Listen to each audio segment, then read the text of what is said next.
Ettemõte. Tere kaunist kolmapäeva kõigile Ettemõtte saate kuulajatele. Taavi Kotka, Henrik Roonemaa räägivad idufirmadest ja muidu suurtest tegudest. Ja meil on täna külaline. Taavi, kas sa oled meie tänase külalisega tuttav? 25 aastat. 25 aastat, okei.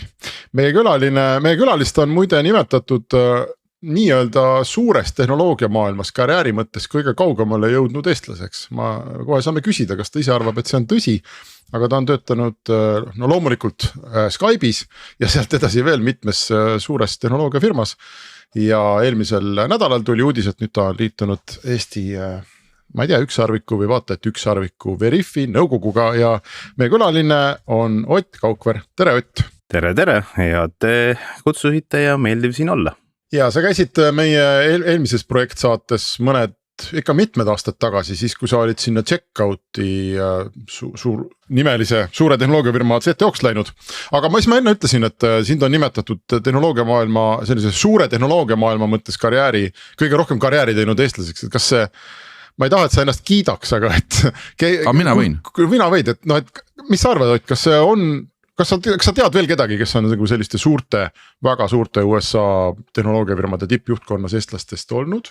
No Taavi üritab mulle seda tiitlit külge panna, tema on selle taga, ma arvan, et hea alati kuulda, eks, aga see on, ma arvan, et talupoja mõistus ütleb, et kui sa teed õiget asja ja natukene kogu aeg edasi lähed, et siis küll ka head asjad juhtuvad, et tõesti on tõsi, et nii Twilios kui ka Skype'is sai Silicon Valley's oldud suhteliselt kõrgetes ringkondades, et on teisi tublisid tehnoloogia erinevates ettevõtetes ka, aga võib-olla jah, et C-levelile veel väga palju jõudnud ei ole.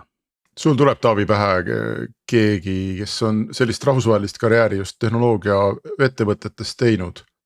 No selles mõttes jah oli Otil õigus, et ma kunagi selle kodutöö tegin ja mina ei tea. Ehk siis kõige kõrgem eestlane ei ole, et LexisNexist on juhtinud eestlane, suurt kindlustusfirmat, aga tehnoloogia maailmas ma arvan küll, et number 1. Jah. Aga mina ütleksin selle peale, et vaadake, mis Bolti ja Wise'i juhid teevad, et nemad on teinud ise ettevõtte ja on seal suures maailmas CEO-na, mis on, ma arvan, veel suurem saavutus võib-olla.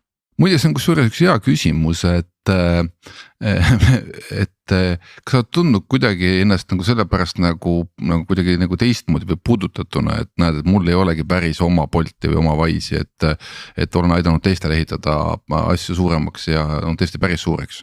Ei, ma arvan, et igal inimesel sobivad erinevad asjad, eks ju, et kui sa hakkad ettevõtted tõesti nullist ehitama, siis on natuke teistsugust mootorit vaja, eks ju, et ma olen leidnud, et mul tuleb hästi välja see asi, et kui toode on natukene juba valmis ja kliendid juba ka natuke teavad sellest, eks ju, et kui on oht, et võib hästi minna, et niimoodi suurel skaalal, eks ju, et siis, et kuidas aidata ettevõttel suureks saada ja sellel hästi minemise tõenäosuse protsendil tõusta, siis see tundub mul kuidagi välja tulevat vist.